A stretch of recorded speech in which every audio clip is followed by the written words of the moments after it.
ways. So we now find ourselves in round 3. How to make it pick a play? Yeah, you got to change the command. I mean, currently the command just spits out, I don't like any of these, right? That's how it's working? Yeah. I forgot how all this works. Type exclamation point vote and then the number of the play you want to vote for, toilet paper. Or just exclamation point V or exclamation point Y, and you can only vote for one. That's kind of the core of it. No space, toilet paper, you capping son of a bitch. Yeah, so first up, we've got Gyro, Demo, and Bump to clear the way in OT. This is in the $1,000 2v2 last night in overtime of Game 1 of the semis. And it's going to be vote 1 for it. Up to the back pass here, but runs out of boost, so Gyro will beat him to the ball. Blows up Hoxer now as well. Roldis is up at the backboard, and that's going to be open for Arsenal to score, and the Peeps win this overtime after 26 seconds. Roldis electing to not pursue that at all. And then that kind of put him into an awkward position, because once he was able to stop. Yeah, Wacom broke it as a joke yesterday, but he's now fixed it for us. I think play 3 should win. All right, Nightbot, if you say so. I think 1 was the right call, but we'll see. Now vote 3 is suddenly winning. All right, so that was vote 1 there. Then vote 2 is the Mektos 0-second carry. This is going to be vote 2 for this one. And the Peeps are going to have to be careful here, because that kind of situation is where Birds and Bees have scored from time and time again. The Peeps struggling to clear the ball away from their own half. Long-range shot from Arsenal, double commit from Hoxer and Roldis. Will the Peeps be able to capitalize on it? You know they will not. Important touch from Hoxer, and Hoxer is going to try to follow this one up. He's going to be able to dribble that one into the net. What a counter play from Birds and Bees. This isn't going to overtime. This isn't going to Game 7. But Birds and Bees, they are sure going to the grand final. That 0-second time frame lasted absolutely forever. Wacon. Thanks, Wacon.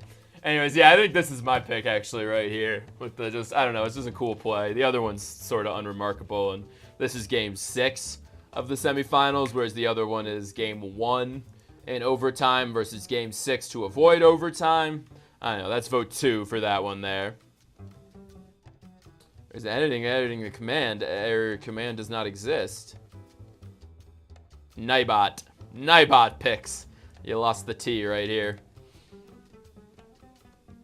There you go. Why would you push so hard, tied on match point? Yeah. Interesting question. It's 2s though, you know? You kind of don't have a choice but to push really hard.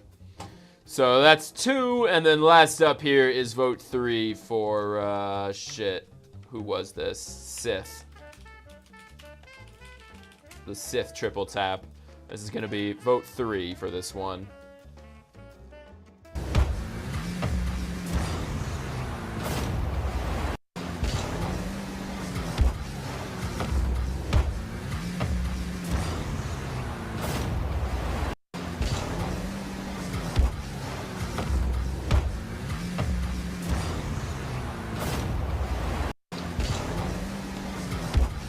So there's 3 for that one. So we've got Gyro, Demo, and Bump for the overtime goal in Game 1 of the semis.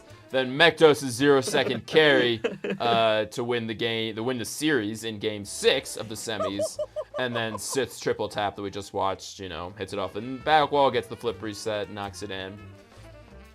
I don't know, to me it's 2, but I feel like we definitely agree it's between 1 and 2, right? Shutson and Manhattan, can I get rid of 3, or do you guys actually really like 3? No way. I can't tell if 3 is really cool or not. It's not. Hence the 0-second goal. It can't chance the ground. Yeah, exactly. I don't know. I feel like that's so much style that anything other than starting up at him would be a save. Anything other than staring up at him would be a save. Can't tell if 3 is really cool or not. Oh, thanks. Yeah, no worries, man. I mean, if you want to argue that it is, we'll hear you out. But to me, this is just a triple tap that could have been a double tap. Yeah, the flip reset is kind of nice, but the actual triple tap isn't that cool. Alec didn't get my meme. No, I didn't. I can't tell if 3 is really cool or not. Oh, and then you did the Nightbot picks, and Nightbot tells you 3 is lame. Oh, thanks. Vote 2. Ah, I gotcha now. Could have been a Dailies winning double tap. Nope, not quite.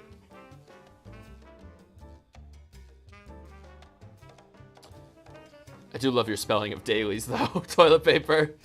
I was just having a conversation with Nightbot. I thought it was funny. It kind of was. I didn't realize the whole Nightbot part was part of it. Or I'm sure I would have gotten it. I just thought you were dumb. Yep. What's up, Dunkelheit? Dunkelheit's going for number 2. Oh, fuck. I spend too much time at work. I stock beer and wine. Okay. That's cool, man. Sorry, yeah, let's get 3 out of here. Wacon and Exile voted for number 1 here. You guys actually like 1 more? What makes 1 better in your guys' mind? Dailies is the spelling of the shitty mixer shit. Oh, okay. Now it all makes sense. Did you debate the smart kids yet, Manhattan? Not until next Thursday, but our debate is going to be fire. Nice. What are you guys debating? That sounds fun. Baby steps. Yep. Gets rid of whole team on a defended net. That's pretty fair.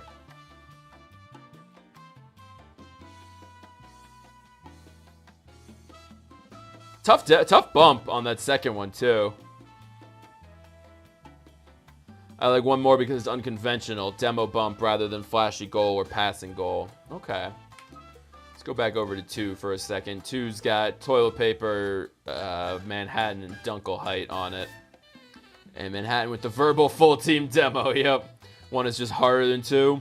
Yeah, I mean, 2 is basically just he catches the ball, right? And then manages to not drop it uncontested. And like whoever pointed out, why would you be so aggressively pushed up on match point? It's just a bad call on the Peeps. The Peeps got over aggressive and they got punished for it.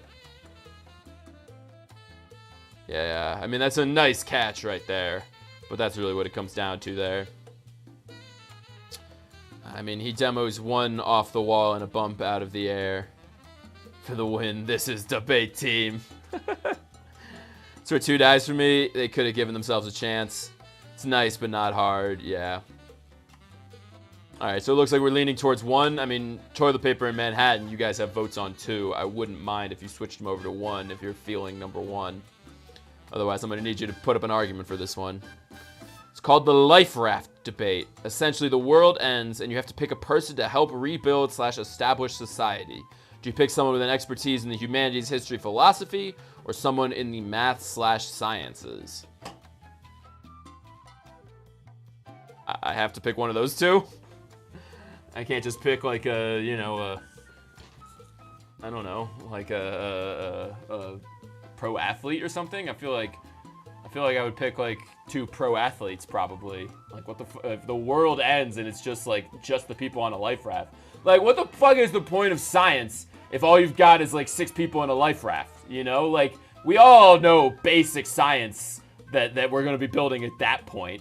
I don't think anyone who's like, oh well, I studied science and therefore I studied math and therefore I know how to build like an electrical generator out of palm fronds. You know, like you just want someone who's like a good hunter, basically, is what I would say. You want someone who can defend the tribe. I would totally go with a pro athlete over like a smart person such that fucking academics are so far up their own asses that they're like, who should resettle the earth? It's obviously an academic. Because we're the pinnacle of human society and not just sort of an accidental outgrowth of a society that's gotten so rich it doesn't, you know, need to actually work to survive anymore. Like, why the fuck would I want some nerd? If I'm on a life raft and I'm in charge of rebuilding human civilization, I want some fucking, like, physically fit motherfuckers, not someone who sat in a fucking classroom their whole life learning about, like, Herodotus or you know, like, fucking what's this fucking name? Euclidean geometry, non-Euclidean geometry. Like, give me a fucking muscle dude. Exile saying any with that label is able to catch and drift for sure. Toilet paper going over to 1. Can I just pick someone hot? See, exactly. Exile, exactly. And Manhattan going over to 1 too. I pick a society rebuilder. Exactly. Yes, give me a goddamn architect or like a doctor. Give me a fucking doctor. You know?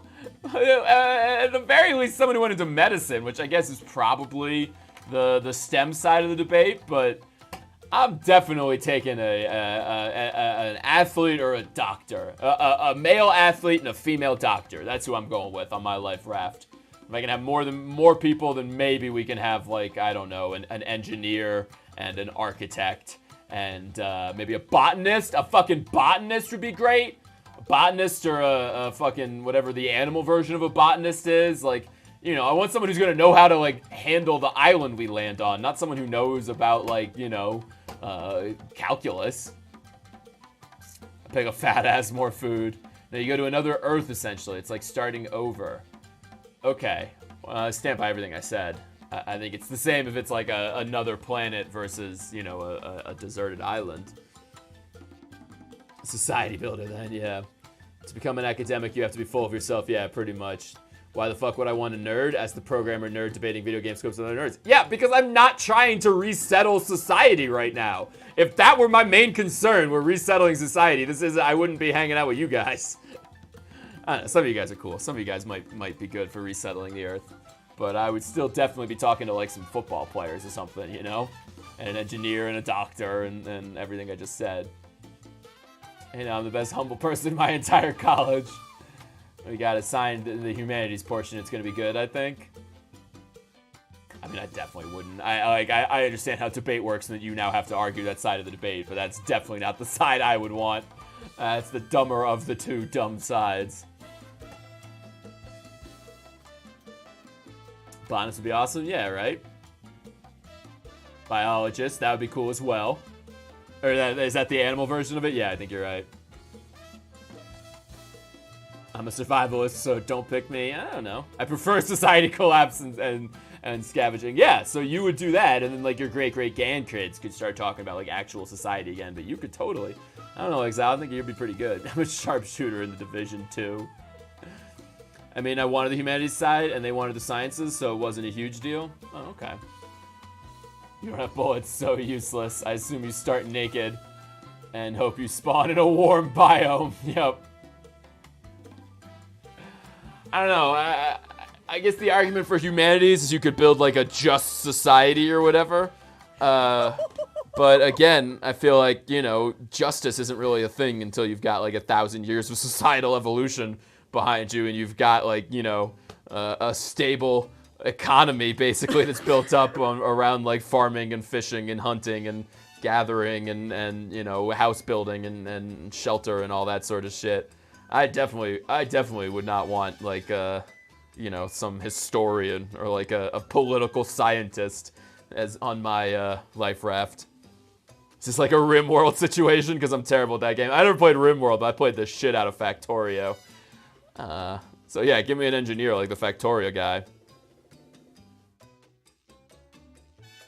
Oh, wait, I thought this was the same message. Nah, the humanities side isn't that hard. I got the kids' notes from last year, so it won't be that bad. Fair enough. Can we get primitive technologies guy? Yeah, get that guy. Get that guy. He's the one you want. He's exactly the guy I want. I want a tribal man who fishes with his hands. Yeah, that's the primitive technologies guy. I don't think I know. I have seen him. I think he noodled in an episode. I'm pretty sure. I remember in one episode of Primitive Technologies, he does some noodling. So yeah, give me the primitive technology guys. That's the guy I want on my world rebuilding team. Anyways, congratulations to Gyro and whoever his teammate was. And Arsenal. You guys are our winners for today.